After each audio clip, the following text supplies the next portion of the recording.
In this session, we're going to take a look at some of the fixes that Lightroom can perform on pictures taken with very wide-angle lenses.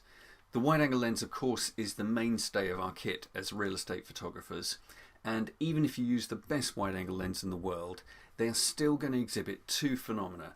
First of all, a slight distortion around the edges, creating slightly a circular effect on vertical lines. So you can see in this picture of mine here, I've got these lines that really should be represented as vertical and straight, and they're just starting to bow out slightly towards the edges of the picture.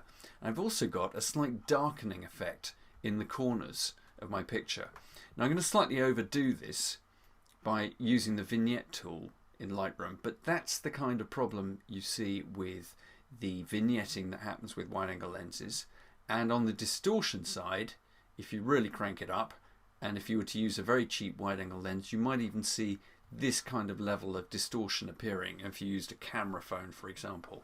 Now, I'm not saying that that's what you're going to encounter all the time, but every wide-angle lens, if there's no correction applied to it, will still exhibit some degree of distortion around the edges and also this fall off of light. I can demonstrate this rather more clearly with a very simple graphic. When you're shooting your image and you use a wide-angle lens, you're going to get this kind of thing happening. That's called barrel distortion. If you were to use a telephoto lens, you get the opposite, which is called Pincushion Distortion, and you'll see the vertical lines actually start distorting inwards. But our problem when shooting room sets, particularly which have, for example, shower doors or kitchen units, things like that, where they've got vertical lines that really need to appear straight, we're going to get this kind of thing happening with just about every wide-angle lens. So I'm going to show you how to fix it with Lightroom on the fly, first of all manually, and secondly as an automatic preset, which is really invaluable to your workflow. So I've opened up this image, which I think demonstrates a lot of the problems of shooting with a very wide-angle lens, particularly interiors. And you can see immediately the slight bowing out effect on the shower frame here, and as we get to the edges of the picture, the checkerboard pattern of the tiling is distorting as well. So let's have a go at fixing this image manually first in Lightroom. If you scroll down on the right hand side to the Lens Corrections tab and open that, you'll find a couple of really useful controls for sorting out wide-angle images in particular. So let's look at distortion first of all. And the first thing you'll notice is when you mouse over this group of controls, Lightroom produces a really useful grid superimposed on the image, which will help you gauge the effect of any adjustment you make.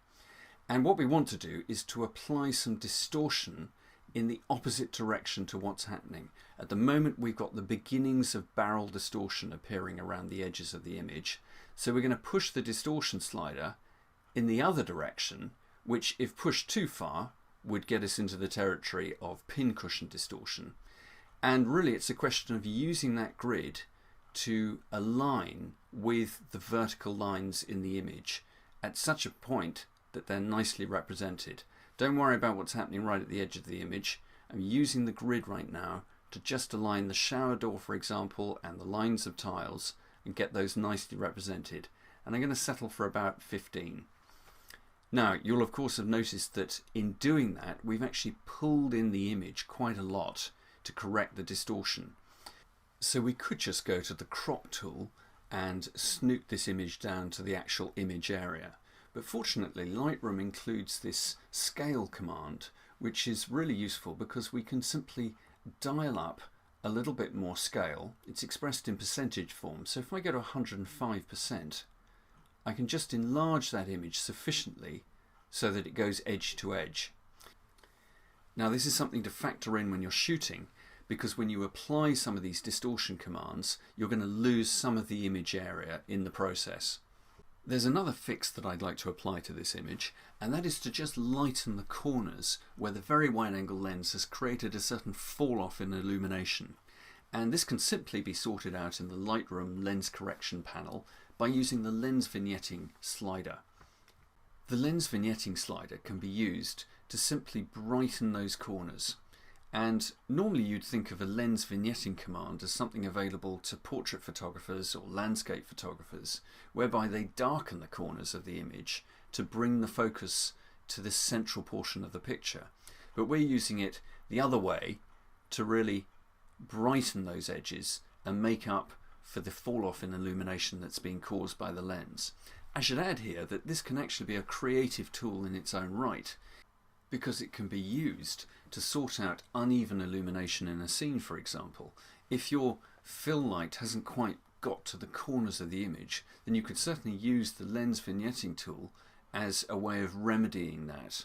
So while it's ostensibly to sort out lens problems, it can be used as part of your general adjustments to your image as well. So using the manual sliders in the Lens Corrections tab, we've been able to fix a lot of the problems normally associated with shooting with very wide-angle lenses, and that is a great thing to have at your fingertips. However, it would be nice if we didn't have to do this for every single image. And thankfully Lightroom has a large number of stored profiles which will recognise from the EXIF data attached to your RAW file which wide-angle lens you used to take the shot, and it will then apply a certain amount of distortion and vignetting control. So this time, if we go to the Lens Corrections tab, instead of selecting Manual, we're going to go to Profile and ensure that Enable Profile Corrections is clicked. And as I do that, Lightroom, as if by magic, recognises the make and the model of the lens that I used, and it applies its stored profile for that lens. It's applied a certain amount of distortion correction and a certain amount of vignetting control. If I uncheck it, you can see what it's done for the image.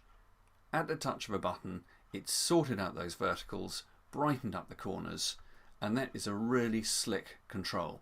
If I wanted to come in here and override the effect, I've got the option to do that if I felt that its profile wasn't absolutely precise for my camera and lens combination. But I find that the stored profiles that it has are very good indeed. The one thing that you could use, again creatively here, would be the vignette control if you wanted to take that on beyond what Lightroom has established for that lens. Then you've got the option to use it there. And in a future session I'm going to show you how to apply this automatic lens profile correction on import, so you don't even have to think about applying it. All of your pictures will come ready corrected for distortion. Now unfortunately not every single wide-angle lens is stored in Adobe's list of profiles. If your lens isn't listed here, then you'll have to use the manual sliders to apply these adjustments, but there is a very useful plugin called PT Lens, which I'll be covering in another session, which is available as part of Lightroom and will apply some very sophisticated distortion controls from within Lightroom. But as Adobe goes on testing lenses, adding to their database, I'm hoping that in the not too distant future we'll find all the key makes of wide-angle lenses listed in their profile bank.